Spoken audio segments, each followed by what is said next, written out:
Hi friends, welcome to Sneha vlogs అండి. ఈరోజు తోటకూర శనగపప్పు కర్రీ అయితే ప్రిపేర్ చేసుకుందాము.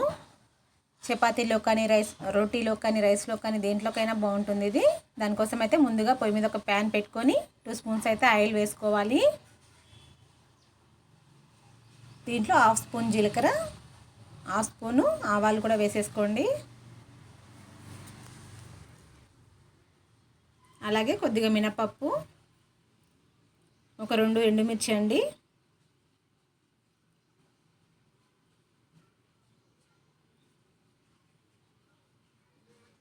అలాగే కొద్దిగా కరివేపాకు,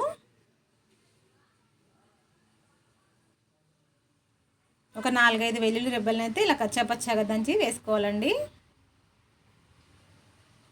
ఇది కొంచెం ఫ్రై అవ్వనివ్వండి. మొత్తము ఫ్రై అయిన తర్వాత ఒక 2 ఆనియన్స్ అయితే కట్ చేసుకున్నానండి. అవి కూడా వేసేసుకుంటున్నాను దీంట్లో, మీడియం సైజువి.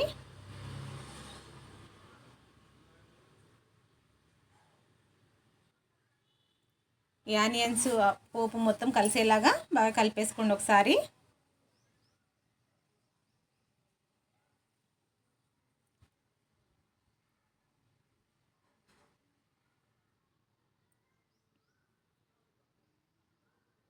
ఇప్పుడు దీంట్లో ఒక స్పూను పసుపు కూడా వేసుకోండి.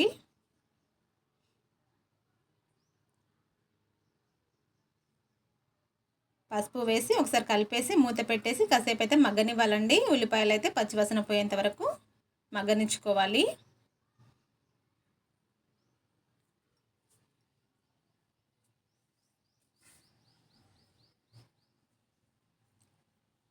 చూడండి, ఇప్పుడు మూత తీసిన తర్వాత ఒక టమాటా అయితే చిన్న సైజుది కట్ చేసి దీంట్లో వేసేసుకోండి.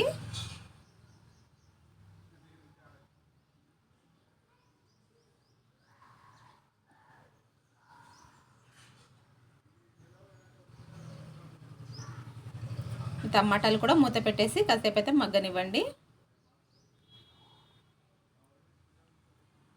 టమాటాలు కూడా మగ్గిపోయాయి కదా. ఇప్పుడు ఒకసారి కలిపేసుకోండి.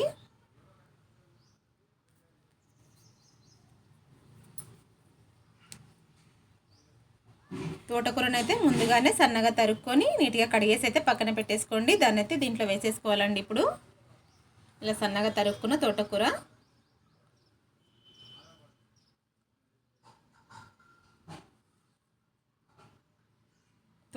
చాలా మంచిదండి.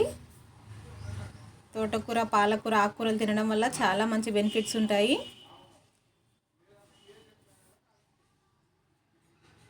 ఇది మొత్తం ఒకసారి కలిసేలాగా బాగా కలుపుకోండి.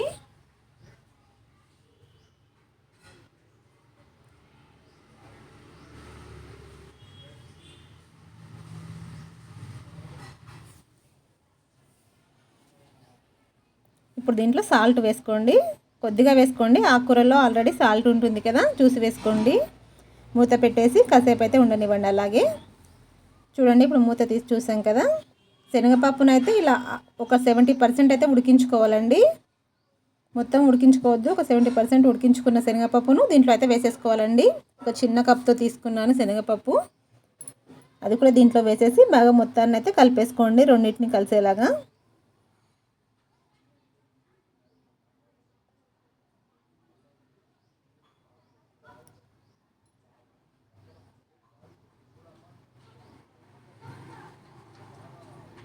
ఒకవేళ ఉడికించుకోకూడదు అనుకుంటే నైట్ నానబెట్టేసి మార్నింగ్ అయితే చేసేసుకోవచ్చు అండి. మనం అప్పటికప్పుడు చేసుకునేది అయితే ఇలా ఒక 70% అయితే ఉడికించుకొని చేసుకుంటే బాగుంటుంది. దాంట్లోనే ఒక 2 స్పూన్స్ అయితే కారం వేస్తున్నాను. అలాగే కొద్దిగా ధనియాల పౌడరు. ఇది మొత్తం వేసేసి బాగా మిక్స్ చేయండి దాన్ని.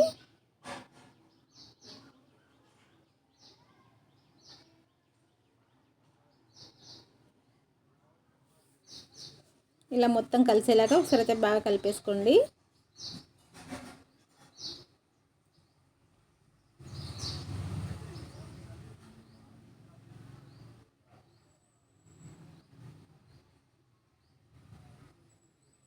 మూత పెట్టేసి ఒక 2 నిమిషాలు అయితే ఉండనివ్వండి.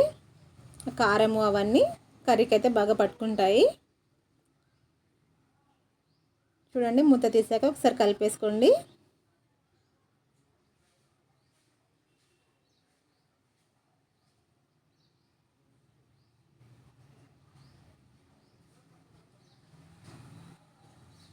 ఇప్పుడు దీంట్లో కొద్దిగా కొత్తిమీర వేసేసుకొని దించేసుకోవడమేనండి. 1 నిమిషం ఉంచేసి. అంతే అండి, ఎంతో టేస్టీగా ఉండే తోటకూర శనగపప్పు కర్రీ అయితే రెడీ అవుతుంది. చాలా బాగుంటుందండి ఇది చపాతీలోకి, రొట్టెలోకి కానీ. తప్పకుండా ట్రై చేయండి. నచ్చితే కనుక లైక్ చేసి సబ్స్క్రైబ్ అయితే చేసుకోండి.